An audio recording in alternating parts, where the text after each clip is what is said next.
मरहबा friends, मैं हूं आपकी अपनी डॉक्टर समीरा अजीज सऊदी मीडिया से और मैं चेयरपर्सन हूं समीरा अजीज ग्रुप ऑफ कंपनीज की। फ्रेंड्स, हाल ही में अमेरिकी खातून ओनिजा एंड्रियो रॉबिन्सन 19 साल पाकिस्तानी नौजवान नदाल अहमद मेमन से ऑनलाइन मोहब्बत में मगलूब होने के बाद कराची चली आई। बताया यह जा रहा है कि ओनिजा का न्यूयॉर्क में कारोबार था, शौहर था, 2 बच्चे थे। उन्होंने शौहर से डिवोर्स ली, बच्चे और कारोबार छोड़ा और कराची चली आई क्योंकि नदाल ने उनसे शादी के लिए हामी भरी थी, वादा किया था। लेकिन अब नदाल ने शादी से इनकार कर दिया है। उसका कहना है कि उसके घर वाले राजी नहीं है। ओनिजा पिछले 3 माह से एक गेस्ट हाउस में कराची में मुकीम रही। मोहल्ले वालों का ये कहना है कि वो एक गाड़ी में आती थी और नदाल को साथ में ले जाती थी और फिर एक दिन नदाल घर वालों के साथ गायब हो गया। अब ओनिजा नदाल को अपना शौहर बताती हैं। उनसे कोई नाम पूछे तो कहती हैं मैं पाकिस्तानी हूँ और मेरा नाम है ओनिजा अहमद। फ्रेंड्स, इन्हीं दिनों इंडिया के अलीगढ़ के एक छोटे से गाँव से बादल बाबू भी आए सना रानी की मोहब्बत में। कुछ ऐसे ही हालात उनके साथ भी पेश आए। सना रानी ने शादी के लिए इनकार कर दिया। हालांकि बादल बाबू ने इस्लाम कबूल किया और पिछले 3 महीने से वो भी बकरियां चराते रहे और सारी कमाई सना रानी की मां के हाथों में रखते रहे। सना रानी ने ही उनको किसी के घर ये नौकरी दिलवाई थी और बादल बाबू वहीं पर रह रहे थे। लेकिन उसके बाद सना रानी की मां ने उसको गिरफ्तार करवा दिया। बात यह है कि बादल बाबू गैर कानूनी तौर पर पाकिस्तान में दाखिल हुए थे, लेकिन अमरीकी खातून ओनिजा कानूनी तौर पर पाकिस्तान आई। अब बादल बाबू और ओनिजा दोनों ही पाकिस्तान से जाने के लिए राजी नहीं है। बादल बाबू को शादी करनी है सना रानी से और ओनिजा को चाहिए नदाल अहमद मेमन। पाकिस्तान के डिप्लोमेटिक ताल्लुकात जिस तरह से अमेरिका के साथ हैं वैसे इंडिया के साथ नहीं है। इसी वजह से बादल बाबू और ओनिजा दोनों के साथ एक अलग अलग मामला है। बादल बाबू तो जेल में है, लेकिन ओनिजा इस वक्त चीपा ट्रस्ट की मेहमान बनी हुई हैं। एडवोकेट फैयाज रामे बादल बाबू का केस लड़ रहे हैं और वो चाहते हैं कि बादल बाबू को जो उनकी सजा हो बतौर आशिक वो सजा दिलवा कर उनको डिपोर्ट करवाएं और फिर कानूनी तरीके से जब बादल बाबू आएंगे तो फिर उनकी सना रानी से शादी करवाने में कुछ काविशें वो कर पाएंगे। जबकि ओनिजा का जो मामला है उसमें उसका जो वीज़ा है वो जब एक्सपायर हुआ था तो गवर्नर सिंध ने ओनिजा के लिए टिकट करवा कर उनको वापस भेजने की कोशिश की, मगर वो एयरपोर्ट से ही वापस आ गई और अब 15 दिन के लिए उनका वीज़ा एक्सटेंड हुआ है। उसके बाद वो गैर कानूनी हो जाएंगी। फ्रेंड्स, ओनिजा पर इस वक्त बहुत सारी मीम्स बनाई जा रही हैं। कोई कह रहा है कि वो डिप्रेशन में है तो कोई कह रहा है कि पहले से ही उनको कुछ नफ्सियाती मर्ज लाक है, वो दिमागी तौर पर नॉर्मल नजर नहीं आती। ओनिजा की शक्ल सूरत को लेकर भी बहुत ज्यादा तंजो ताने कसे जा रहे हैं, जो कि बहरहाल अच्छी बात नहीं है। और क्योंकि ओनिजा एक अमेरिकी खातून है और पाकिस्तान में बहुत सारे लोग अमेरिका जाने के बड़े ख्वाहिशमंद होते हैं तो वो ओनिजा का रिश्ता लेकर आ गए हैं। कुछ लोग बस यूं ही उनका तमस्खर भी उड़ा रहे हैं। जबकि बादल बाबू का जहां तक मामला है तो उनसे शादी करने के लिए कोई लड़की ख्वाहिशमंद नजर नहीं आती। दोनों सूरतों में एक बात तो तय है कि अगर इस तरह का फ्रॉड हो और कोई भी किसी गैर मुल्की को किसी वादे के साथ बुलाए और इस तरह वादा खिलाफी करे तो उसके लिए सजा मुकर्रर होनी चाहिए। यही बात एडवोकेट फैयाज रामे कह रहे हैं। उनका यह कहना है कि सना रानी और उसकी माँ या उसके घर वाले भी सजा के हकदार हैं क्योंकि उन्होंने बादल बाबू को कहा कि दामाद जी, प्यारे दामाद जी, चले आइए, हम आपकी शादी करवा देंगे सना रानी से, और उसके बाद वो अपने वादे से मुकर गए, बिल्कुल उसी तरह जिस तरह नदाल अहमद मेमन मुकर गए। बादल बाबू खामोश, चुपचाप, सीधे साधे से नौजवान नजर आते हैं, लेकिन ये जो मोहतरमा ओनिजा है ये तो पैसों के मुतालबे पर उतर आई हैं और उनका कहना है कि ये जो इंफ्रास्ट्रक्चर उनको नजर आ रहा है उसकी तामीर और मुरम्मत होनी चाहिए है, ये अच्छा नहीं है, वो सही नहीं है और वो दुबई में रहना चाहती हैं शादी करके नदाल अहमद के साथ और अपने बच्चों के साथ और न जाने क्या क्या। देखिए जरा। I'm asking the government for 100K in my pocket so I can do real estate. I'm asking for 20K right away in my pockets at the end of this week. I'm putting it back into the city. It's not going in my pockets. I want 20K in my pockets for me. तो आप देखिए कि ये कह रही हैं कि अभी इसी वक्त मुझे 4 लाख रुपए दो और यकीनन ये रकम ये पाकिस्तानी गवर्नमेंट से मांग रही हैं। उनका कहना है कि ये पैसे वो अपने लिए नहीं मांग रही बल्कि शहर में जो तामीर और तरक्की का काम ये करना चाह रही हैं वो उससे करेंगी और अपने लिए ये इसी हफ्ते उनमें से सिर्फ 20,000 चाहती हैं अपनी गुजर औकात के लिए। फ्रेंड्स, महसूस तो ये होता है कि अपने अमरीकी सिटीजन होने की वजह से अच्छे से दोस्त जमा रही हैं मैडम ओनिजा पाकिस्तानियों पर। मेरा ये ख्याल है कि जो ही इन मैडम ओनिजा का एक्सटेंडेड 15 दिन का वीज़ा खत्म हो तो अमरीकी सिफारत खाने के जरिए इनको वापस भेज दिया जाए और उसके बाद पाकिस्तान इनको दोबारा वीजा ना दे, जैसा कि ये कह रही हैं कि मैं वापस जाकर वापस दोबारा आऊंगी। Where are you going right now? I'm going to my husband. Where's your husband? What's your plan? It's not. Come here, please come here. Please sit down. Be quiet. I'm not sitting down. Please, sir. My plan is to reconstruct this whole country. Okay. I'm asking for 100K or more.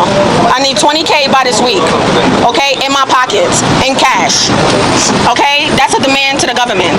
The government is gonna fix up these buildings, fix up the streets, and clean up these streets. It's ridiculous out here. I do not like it.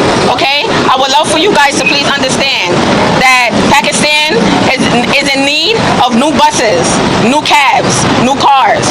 Please listen to what I'm saying. My name is Onaija Ahmed. Please understand.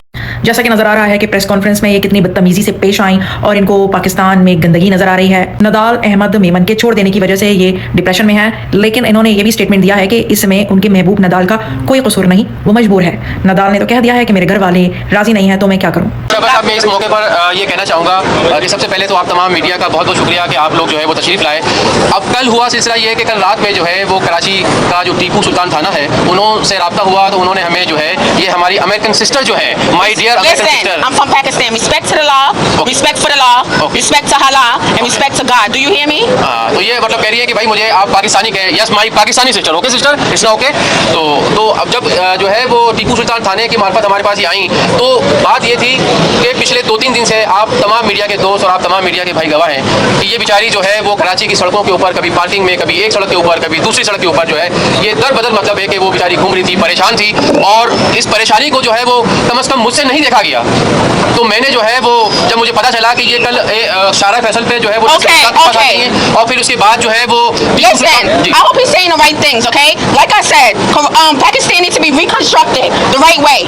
Do you hear me, guys? Make sure y'all get this on your camera. I'm married to Nidal Hamid. I'm Onaija Hamid. We are moving to Dubai very soon. We're gonna have our baby in Dubai. तो जनाब इन्होंने तो leader ही जमा ली है और इनको पाकिस्तान पसंद नहीं है। शादी के बाद इनको पाकिस्तानी लड़के नदाल के साथ दुबई में रहना है जहां इनका बेबी होगा। और इसके अलावा ये भी नजर आ रहा है कि ये शक कर रही हैं चीपा पर। इनको लग रहा है कि चीपा साहब इनके लिए पता नहीं क्या क्या बोल रहे हैं, फंड जमा कर रहे हैं और वो उनको बदतमीजी से खामोश कराकर अपनी बात कह रही हैं कि वो पाकिस्तान की तामीर करना चाहती हैं, तो इसके लिए उनको पाकिस्तानी गवर्नमेंट से पैसे चाहिए। यहाँ तक कि आखिर में उन्होंने ये भी बोल दिया चीपा साहब से कि खामोश हो जाओ, तुम बहुत बोल रहे हो। That's all, folks, for today. That's it. He have nothing else to say. Goodbye. Assalamu alaikum.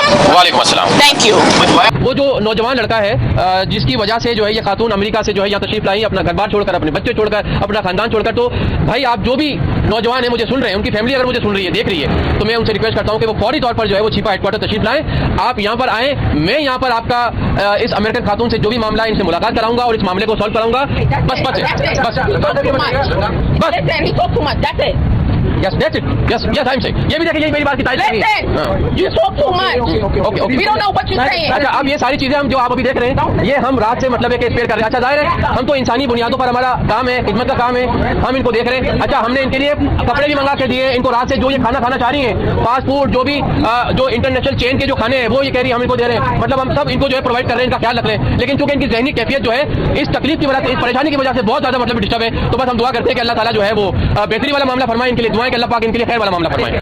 Friends 11 अक्टूबर को ये मोहतरमा न्यूयॉर्क से कराची पहुंची थी और नदियाल अहमद मेमन गार्डन के अली आर्केड का रिहायशी है, ये वहां पर रोज पहुंच जाती थी। ये इस वक्त जो भी बदतमीजियां और हालात नजर आ रहे हैं, पाकिस्तान की सुबकी हो रही है, ये नदियाल अहमद की वजह से हो रही है। 3 माह से वो इनसे मुलाकातें करता रहा, इनके कराची पहुंचने के बाद भी इनको इसने आसरे पर रखा। शायद इसके पैसे या रकम उसने ईंटी होगी और इसके अलावा शायद और भी कुछ फायदा उठाया होगा, लेकिन उसके बाद ये अपने घर वालों के साथ ताला लगाकर रफू चक्कर हो गया। लेकिन उसके बाद से ये मोहतरमा उसके तमाम आस पड़ोस को परेशान करती रही, यहाँ तक कि अब ये पूरे पाकिस्तान को परेशान कर रही हैं। सोशल मीडिया पर इनका ये मामला वायरल हो गया है, जिससे पाकिस्तान की बहुत सुबकी हो रही है। जो है वो एयरपोर्ट पर देखा गया और बताया गया कि एयरपोर्ट पर गुज़िश्ता 1 हफ्ते से ये खातून बैठी हुई है, जिसके बाद गवर्नर सिंध कामरान खान पिसोरी की जानिब से वाक़ई का नोटिस लिया गया और फिर जब इनसे मालूम हुआ तो पता चला कि इसका वीज़ा जो है वो खत्म हो चुका है और अब इसको मजीद वीज़े की जरूरत है ताकि ये वापस अपने मुल्क सफर कर सकें। गवर्नर सिंध कामरान खान पिसोरी ने वाक़ई का नोटिस लेते हुए अमेरिकी सफारतखाने से बातचीत करी और उसके बाद इनके वीज़े को एक्सटेंड कराया और फिर JDC के जो सरबराह हैं सफर अब्बास, उनसे जो है वो मदद तलब करी और उनसे ये कहा गया कि आप जो है वो इस खातून के वीज़ा और इसके साथ साथ टिकट के प्रोसेस का भी जो है वो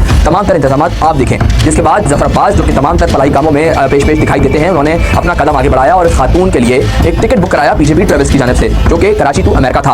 और जब जाके बैठी तो उन्होंने इस फ्लाइट में हंगामाराई करी और फिर इनको उस फ्लाइट से ऑफलोड कर दिया गया। बताया जाता है कि 35 मिनट तक इस खातून को मनाया गया, आप जो है वो कराची से वापस अपने मुल्क अमेरिका चली जाएं, लेकिन इस खातून ने जो है वो जाने से इनकारी करी और वो उस फ्लाइट में नहीं बैठी और फिर वहाँ से ऑफलोड हो गई। गार्डन के इलाके उसी इमारत में पहुंची जहाँ पे अहमद नदियाल रिहाइश पजीर था। ये खातून अहमद नदियाल से मिलने के लिए वापस यहाँ पहुंची, लेकिन अहमद नदियाल की ना तो फैमिली सामने आ रही है और ना ही अहमद नदियाल जो है वो सामने आ रहा है। जो हमारे ज़राए हैं वो ये दावा करते हैं कि आज से 6 रोज़ कबल जिस वक्त गवर्नर सिंध कामरान खान पिसोरी ने वाक़ई का नोटिस लिया था, उसी वक्त जो है वो इलाका पुलिस और FIA ने मिलकर अहमद नदियाल को अपनी तहवील में लिया और उसकी तफ्तीश शुरू करी। तो हमारे ज़राए ये भी दावा करते हैं कि अहमद नदियाल इससे कबल भी गैर मुल्की ख़वातीन के साथ जो है वो रवाबित में रहा है और उनको पाकिस्तान बुलाता रहा है और उनसे जो भी उसके मामला थे वो करता रहा है। ASP क्लिफ्टन है फायदा सोडर साहिबा, वो पहुंची और उन्होंने इस खातून से जो है वो बात करने की कोशिश करी। जब उनसे बात करने की कोशिश की तो इस खातून ने बिल्कुल इनकारी का ज़ाहिर किया और बिल्कुल बात करने से जो है वो कत्ल मना कर दिया, जिसके बाद पुलिस ने इनको बहला फुसलाकर इनको अपने साथ ले जाने की कोशिश करी, महफूज मुकाम पर पहुंचाने की कोशिश करी, क्योंकि कराची के हालात से सभी वाकिफ़ हैं और पुलिस का ये कहना है कि ये हमारे मेहमान हैं और हमारे लिए काबिल इज़्ज़त और लायक एहतराम है, क्योंकि ये गैर मुल्की हैं। फिर इनकी जानिब से कहा गया कि मुझे अमेरिकन कॉन्सुलेट छोड़ दिया जाए। अमेरिकन कॉन्सुलेट जब ले जा रहे थे उसी दौरान उन्होंने बोला नहीं, मुझे अमेरिकन कॉन्सुलेट नहीं जाना। फिर इस खातून ने ये दावा किया कि मुझे उसी इमारत में छोड़ दिया जाए जहाँ मेरा घर है, जहाँ मेरे इन लॉज रहते हैं। उसके बाद मैंने उनसे पूछा कि आपके पास पाकिस्तानी करेंसी या अमेरिकन डॉलर्स मौजूद हैं, तो उनकी जान से बताया गया मेरे पास 38,000 अमेरिकन डॉलर्स मौजूद हैं। उन्होंने मुझे एक 100 रुपये की गड्डी जिसकी कुल मालियत जो है वो 10,000 के करीब थी वो मुझे दिखाई और उन्होंने मुझे बोला कि मेरे साथ जिना इंटरनेशनल एयरपोर्ट पर एक फ्रॉड हुआ है कि मैंने जब 38,000 डॉलर अपने करेंसी चेंज करने के लिए उनको दिए तो उन्होंने मुझे रिटर्न में ये 100 रुपये की गड्डी पकड़ाई और बोला ये आपके पैसे हैं। तो ये मेरे साथ जो है वो बहुत बड़ा फ्रॉड हुआ, जिसके ऊपर इंक्वायरी की जाए। ये एक खातून की जानिब से बड़ा संगीन इल्ज़ाम जो है वो लगाया गया है और अगर ऐसा है तो कानून नाफिज करने वाले इदारे जो हैं वो उसकी प्रॉपर तरीके से तहकीकात करें, क्योंकि गैर मुल्की हमारे मेहमान हैं, हम हर तरीके से उनकी हिफाजत करना जानते हैं। हमारे पुलिस और दीगर कानून नाफिज करने वाले इदारे जो है वो गैर मुल्कियों को अपने सरकारात समझते हुए उनकी हिफाजत करते हैं।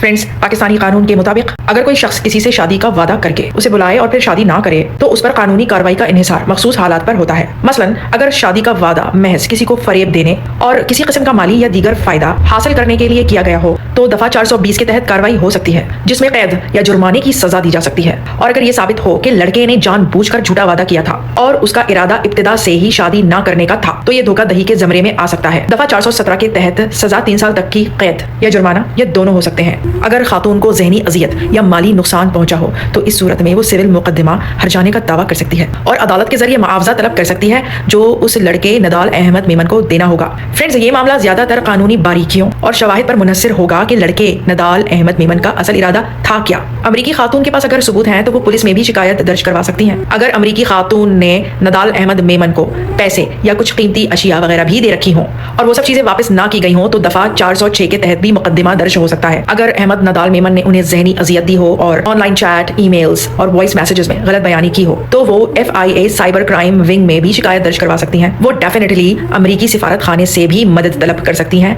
अगर उन्होंने अहमद नदाल मेमन का वीजा स्पॉन्सर कर रखा हो तो खातून अब चीटेड फील होने की सूरत में इमिग्रेशन अथॉरिटीज FIA को इतला कर सकती हैं। जुर्म साबित होने पर अहमद नदाल का पासपोर्ट ब्लैक लिस्ट हो सकता है और उन पर सफरी पाबंदी भी लग सकती है। फ्रेंड्स, अमेरिका जाकर भी वो खातून कानूनी चाराजोई कर सकती हैं। अमेरिका में फ्रॉड, जज्बाती इस्तेहसाल यानी इमोशनल डिस्ट्रेस और breach of promise to marry जैसे कवानीन मौजूद हैं जिनके तहत वो नदाल अहमद मेमन के खिलाफ कानूनी चाराजोई की दरखास्त दे सकती हैं। अगर मामला बड़ा हो जैसे फ्रॉड, इंसानी स्मगलिंग या फाइनेंशियल धोखाधड़ी साबित हो जाए तो FBI, इंटरपोल या अमरीकी सिफारत खाना भी इस पर एक्शन ले सकता है। तो ओनेजा रॉबिन्सन अगर नदाल अहमद मेमन के खिलाफ कानूनी चाराजोई या एक्शन लेना चाहें तो वो यकीनन पाकिस्तान और अमेरिका दोनों जगह कानूनी कार्रवाई कर सकती हैं और यूं ये मामला नदाल अहमद मेमन की गिरफ्तारी और जेल तक भी जा सकता है। इखलाकी इक़दार के लिहाज से तो ये बहुत गिरी हुई हरकत है ही, लेकिन मुल्की इमेज के लिए भी ये अच्छा नहीं है। इस तरह की हरकतों की हौसला शिकनी बहुत जरूरी है ताकि मजीद कोई लड़के या लड़कियां इस तरह की गिरी हुई हरकत करने के मुर्तकिब ना हो सके, चाहे इंडिया हो या अमेरिका हो, चाहे ओनेजा रॉबिन्सन हो या बादल बाबू।